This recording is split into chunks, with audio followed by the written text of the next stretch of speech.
I'm calling this one our Green Turquoise Resin Pour tutorial in our Crystal Edge round mold. I mixed up 11 ounces of Art Pro resin, and my first color is Turquoise Deep. It's an acrylic ink by Liquitex. I put 6 drops in 2.29 ounces. My next color is Carbon Black. I put 6 drops in 1.94 ounces. And I've figured out a secret to this pour. I'll tell you in a little bit. Then I mixed up some dark ocean green mica, 3 tiny scoops and 1.59 ounces of resin. Gives it a nice shimmer. Then I have some ocean white pigment paste, and I have 4 drops and 2.12 ounces of resin. And then for my push, it's 2.5 ounces. I put 4 drops of yellow medium azo acrylic ink in the 2.50 ounces of resin. And then I just have some crushed glass and iridescent glass beads. And this is the really simple pour. Oh, I did start this one a little bit earlier. It was right around 30 degrees centigrade for this pour. So sometimes I wait up to like 34, but I'm wondering, might be the temp or it might be the black that's making this turn out so great.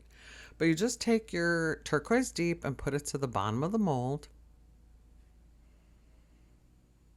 I'm always looking for big cells with my pours, and I usually get small skinny cells, but now using this mold, which has never given me bad results, and the carbon black with a color, I think, and waiting to maybe it's 30 degrees Celsius instead of 34, might be doing the trick.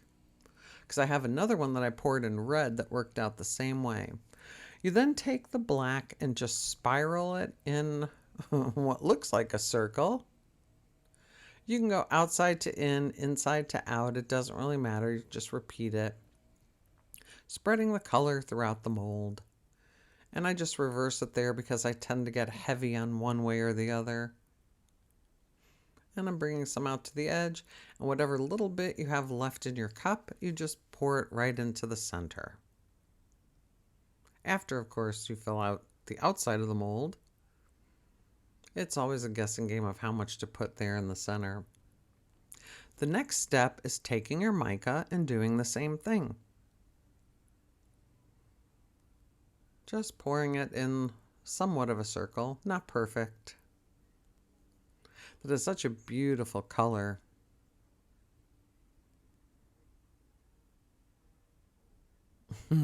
Looks like a crazy drawing right there. And of course, I decide to do my recording while my lawn people are outside with their weed eaters and blowers, so hopefully that won't pick up too much in the audio here.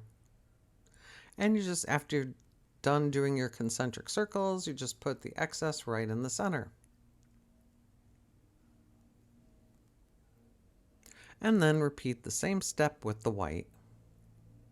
Like I said, next week I'll have a red pour exactly like this. I'm thinking it's the carbon black that's giving me the big cells. For this one, I used the Turquoise Deep acrylic ink and then the mica powder, and then I'm going to do a yellow push. On the red one, I used all red colors, and it worked out perfectly as well. So it's either that black or the 30 degrees Celsius or something, because now I'm getting big cells with this mold. And this is our Crystal Edge round mold. And the rest just goes to the center.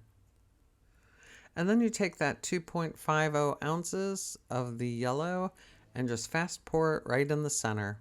It opens it up so it gives you some space to put in your glitter and glass, which is also in a bit of resin, so it sinks to the bottom. I could do this pour with my eyes closed. Well, not really, since with my eyes open I tend to get wonky looking circles. And then you just wait for the magic to happen. There's a little bit of a speed ramp as it's curing and setting up. And then the next day, it's time to demold. Actually, this resin sets up in less than 12 hours. I'll demold it and then just let it sit open to the air to do its final curing. That yellowish certainly showing up on the back, along with some white wisps. That turned out really pretty. It looks like some of the white escaped there on the edges, but I do love those big cells. I consider this one a win.